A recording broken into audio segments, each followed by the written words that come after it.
En 1404, el inca Huayna Cápac denominó Potosí al cerro de Potosí, conocido por los nativos de la región como Sumajorco, cerro majestuoso. El indio Huaypa, minero de Porco, encuentra minerales de plata en 1544 en el cerro de Potosí. Colquehuaca, la plata que llora. Los españoles Villarruel, Centeno y otros se apoderan del cerro de Potosí y de la primera mina de plata, la Descubridora, en abril de 1545, y comienza la explotación argentífera más importante del mundo, que perdura hasta nuestros días. 4 vetas de plata transversales en la cumbre de la montaña fueron el inicio de una historia secular de miseria para muchos y de riqueza para otros. La explotación de minerales en los primeros años se realizaba a tajo abierto. Las herramientas primarias para la explotación en la mina fueron el teque y la yaucana. La tecnología para la fundición de minerales de plata era prehispánica y se la hacía en unos hornos artesanales de fundición, llamadas guairachinas, y la afinación de unos pequeños hornos de reverbero, denominados tocochimpos.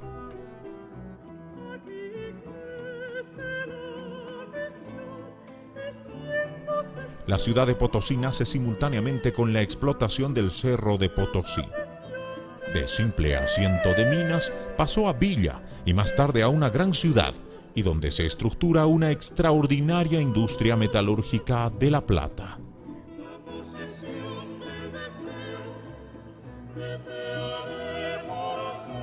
Potosí reunió una población heterogénea que albergaba a más de 160.000 habitantes a fines del siglo XVI y principios del XVII. La gran capacidad de producción de plata de Potosí influyó en la economía mundial y generó la expresión "vale un Potosí" como sinónimo de abundante riqueza y poder. En 1572 se introduce el azogue o mercurio para la amalgamación de minerales, iniciándose una importante producción de plata en Potosí. La extraordinaria producción de plata exigía grandes cantidades de nativos para todo el proceso minero. Para dar solución a este gran problema, el virrey del Perú, Francisco de Toledo, en 1573, decide institucionalizar la mita, que significa turno o periodo de servicio obligatorio.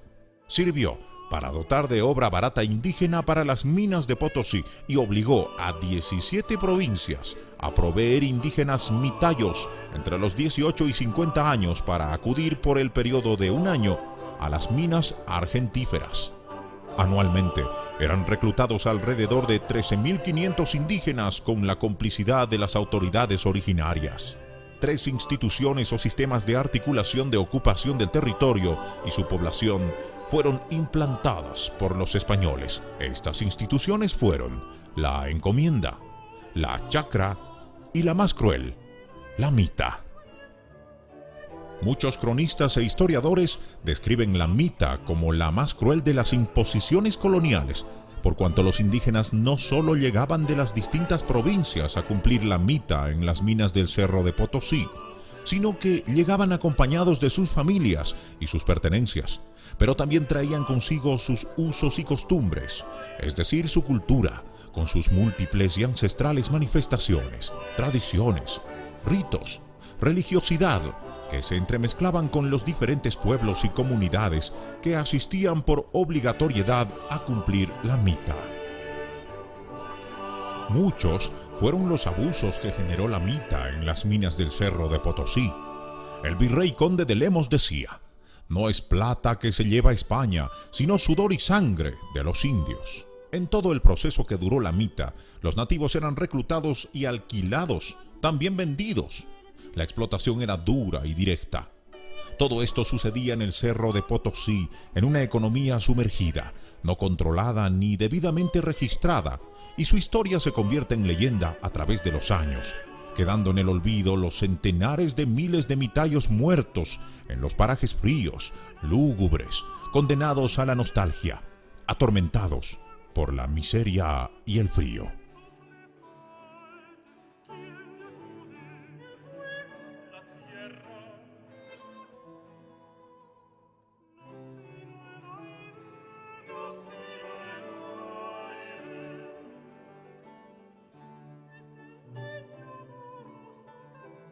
La evangelización de los indígenas por parte de la Iglesia Católica se inicia conjuntamente la explotación de los minerales de plata. El objetivo de la Santa Iglesia Católica fue romper con el pasado de las creencias indígenas. Los ritos, deidades y costumbres de los nativos eran declarados heréticos y veían la influencia del diablo oculto en ellas, y trataron de erradicarlos de raíz. Es lo que se ha llamado el sistema de la tabula rasa. La política fue de la destrucción de los objetos de culto indígena, pero muchos indígenas se mantuvieron fieles a sus creencias, conservando ídolos, amuletos o fetiches en la clandestinidad. En el siglo XVI, durante el famoso movimiento mesiánico de El Taquioncoy, las antiguas huacas abandonadas se les aparecían a los nativos para incitarlos a rechazar la religión católica y el nuevo orden hispánico. Siendo contrarios a la doctrina católica, los cultos prehispánicos también eran subversivos desde el punto de vista político.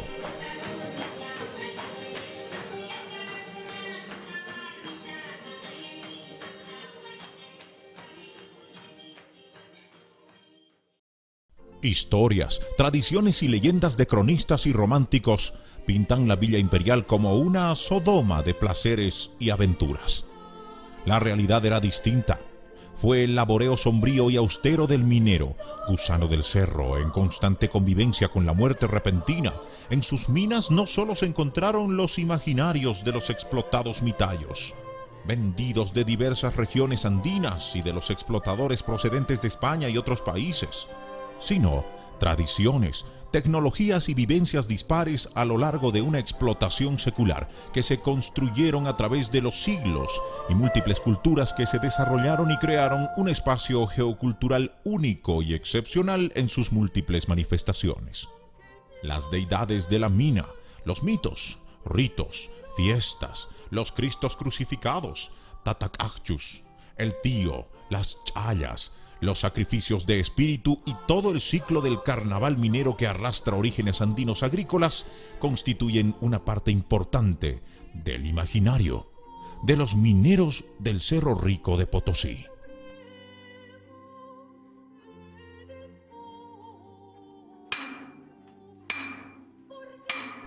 Cacha, en idioma nativo, significa forcejear o arrebatar, o quitar algo, desgajar, quebrar a pura fuerza. Los cachas eran mineros libres del Cerro de Potosí. Su trabajo consistía en extraer minerales de plata de las minas del Cerro de Potosí sin control alguno entre el sábado por la tarde y el domingo. Esta costumbre pasó a otros centros mineros en el siglo XVII y se intentó sistematizar en el Código Carolino sin ningún resultado. Los cachas estaban organizados en bandas jerarquizadas de varios miles de hombres y reforzados por una organización de cofradía religiosa. Constituían un verdadero sector independiente en la industria minera de Potosí, que amenazaba la dominación española. Los cachas sustraían a los españoles una parte importante de sus beneficios. Las actuales cooperativas mineras surgieron indirectamente de las antiguas prácticas del cacheo colonial y de su forma institucionalizada que se desarrolló en el transcurso del siglo XIX. En un contexto de crisis, el cacheo limitaba el riesgo de los empresarios mineros, al igual que los cooperativistas actuales. Los cachas eran los únicos responsables de sus ganancias o pérdidas. Hacia 1930, los cachas, al igual que los trabajadores regulares, eran descendientes de mineros establecidos en Potosí. La caída de los precios del mineral ocasionó despidos masivos a fines de 1935 y 1936. Y en este contexto aparecieron las primeras organizaciones de cachas que iban a dar origen a las cooperativas mineras actuales. En 1939 aparece el primer sindicato de cachas libres y palliris. En 1944, los cachas y los trabajadores mineros de Huanuni convocan al Congreso Fundacional de la Federación Sindical de Trabajadores Mineros de Bolivia, que se convirtió en un actor fundamental de la Revolución de 1952 y la creación de la Corporación Minera de Bolivia, Comibol. En el contexto de los sindicatos de cachas de Potosí, el término de cooperativa aparece a principios de 1950. Potosí vio nacer la primera cooperativa minera de Bolivia bajo la forma de un sindicato de cachas y es también cuna de la primera federación departamental en 1955 y nacional en 1968. Actualmente, la minería en el Cerro Rico de Potosí coexiste entre la minería estatal Comibol, la empresa minera privada y las cooperativas mineras, siendo la Comibol y las cooperativas mineras las que le confieren al carnaval minero y a cada uno de sus depositarios un sentimiento de identidad y de continuidad, puesto que se los apropian y los recrean constantemente. El carnaval minero del Cerro de Potosí, que celebra sucesivamente al santo patrono de los mineros, a su alter ego del subsuelo y a los medios de producción, y luego al patrimonio de las cooperativas, comprende varias ceremonias que se realizan respectivamente en el marco de la sección, de los grupos de trabajo y de la cooperativa a inicios de cada año.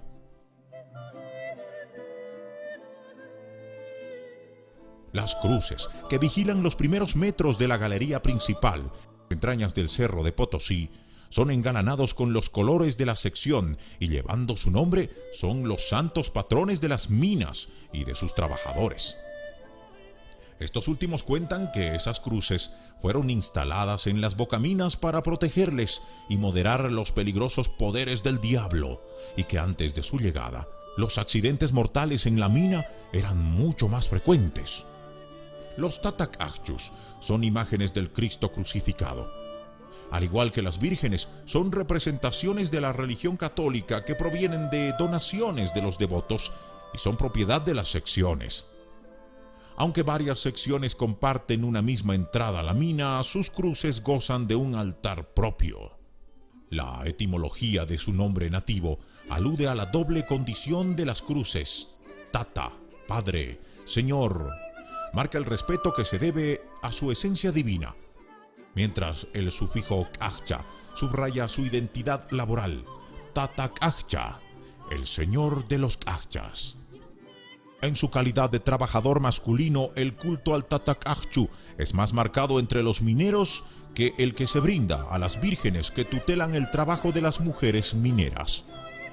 Invocado el tatacachu por su protección y sus poderes sobre los diablos subterráneos, también puede influir en la productividad de sus devotos, confundiéndose así su figura con la del tío, que es una divinidad antropomorfa considerado por los trabajadores mineros como el custodio del mineral y de la mina, y guardián celoso de las riquezas del subsuelo.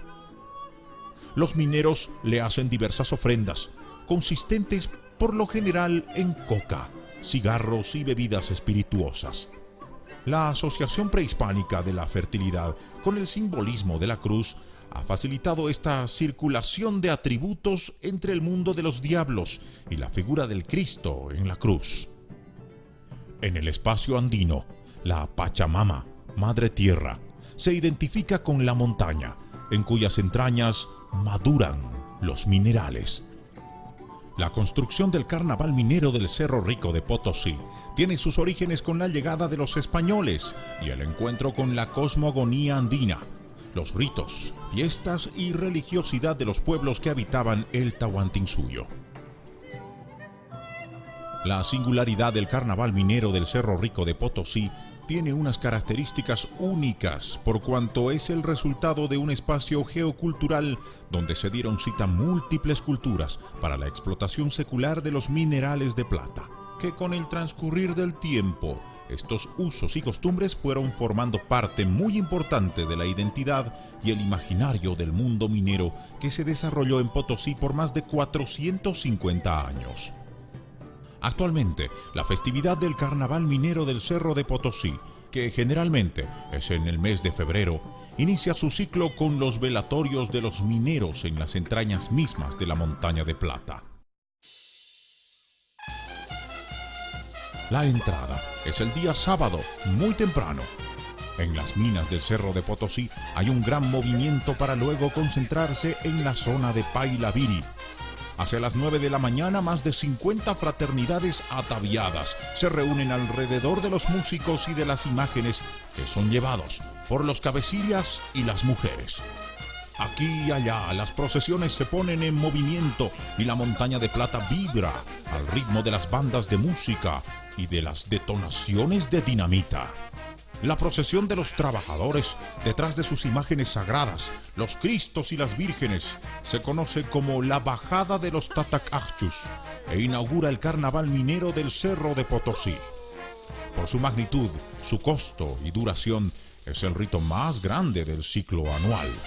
Desde los años 80, la procesión está acompañada de una entrada de fraternidades de danzantes.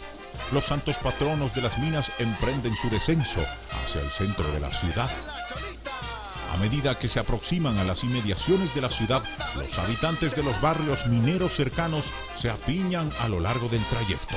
El punto de llegada de las fraternidades se sitúa a la entrada de la ciudad. Allí está instalado el jurado oficial, encargado de premiar a las mejores fraternidades. Posteriormente, los cortejos se dispersan y se reúnen en su local. Las vírgenes y tatacachus son depositados sobre mesas y continúa la fiesta.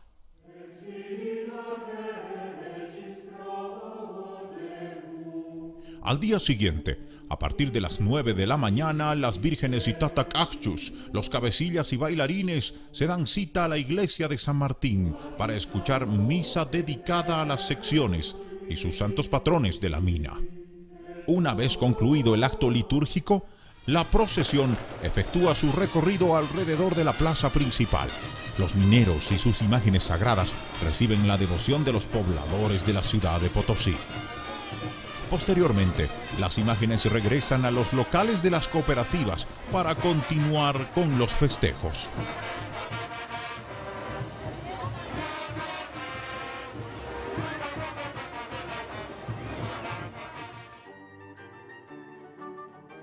En el Potosí colonial, el Día de los Compadres estaba consagrado a los santos de las confraternidades.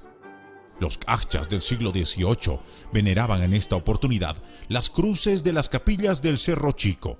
Paralelamente, el rito minero está dedicado al alter ego diabólico, el tío, a las herramientas y los lugares de trabajo. En los locales de las cooperativas se adorna y chayan las oficinas. Para algunos, la chaya de compadres de los mineros del Cerro Rico de Potosí se inicia en la noche del miércoles. Para los demás, la mañana del jueves. En el mercado del Calvario se compra coca, vino dulce, alcohol, bebidas espirituosas, papel picado, serpentina y pétalos de flores. El marco del rito es el equipo, cuyos miembros comparten un área de trabajo, un mismo tío y determinadas herramientas. El rito se inicia con el acullico. Las hojas de coca más perfectas se entierran en el piso de la casilla de la Pachamama y se procede a la chaya. Mientras la mina se alegra con los colores de las flores, los tres cabecillas suben nuevamente los tatacachus y las vírgenes. Todos los mineros presentes se reúnen alrededor de ellos para compartir con los santos de la sección. Su retorno pone fin a la libertad del tío. Luego penetran en pequeños grupos al interior de la mina.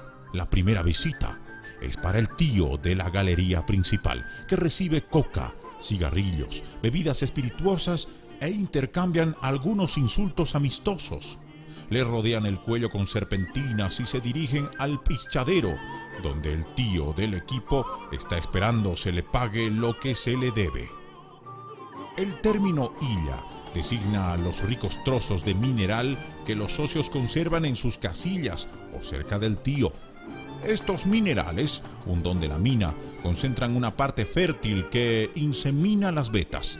La generosidad de los hombres estimula la de las deidades. Más que cualquier rito minero, la redistribución ritual de una parte de los beneficios del socio a sus invitados establece ese compartir generalizado que dinamiza la transferencia de las riquezas mineras desde el subsuelo hacia el mundo de los hombres. El pacto individual con el tío consiste en asegurar el acceso a vetas excepcionales por medio de ofrendas. Los participantes se llaman compadres entre sí, deseándose suerte y buenos augurios. En el camino de regreso, los mineros se detienen para hallar los parajes importantes y las herramientas que encuentran. Afuera, la Virgen ha sido restituida a la guarda y los Tatakachus vuelven a su morada habitual. La chaya ha durado cerca de 6 horas. Una semana más tarde, el jueves de comadres, las mujeres mineras Palliris guardabocaminas hallan sus medios de producción, adornan con flores sus herramientas y sus áreas de trabajo y aplastan membrillos con sus martillos como si fueran minerales. La chaya del lunes de carnaval, destinado a asegurar la prosperidad de la infraestructura colectiva de los ingenios mineros, complementa a nivel de la cooperativa las ceremonias de compadres y comadres. Es financiada por la institución y organizada por los dirigentes. El rito reúne en principio a todos los socios, dirigentes y asalariados de la cooperativa. Desde la mañana del lunes, las libaciones empiezan y se extienden por muchas horas. La fiesta continuará y muchos la empalmarán directamente con la chaya y la ticachada del martes de carnaval urbano que se realiza en familia en todas las casas de la ciudad.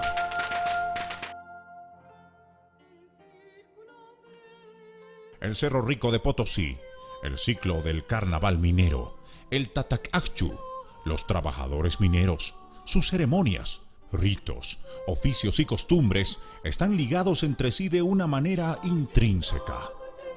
La Montaña de Plata fue y sigue siendo uno de los lugares de memoria más celebrados en la historia, tanto de América como de Europa, y de todos aquellos confines del mundo, hasta donde llegó la plata en lingotes y acuñada, procedentes de sus fabulosas minas.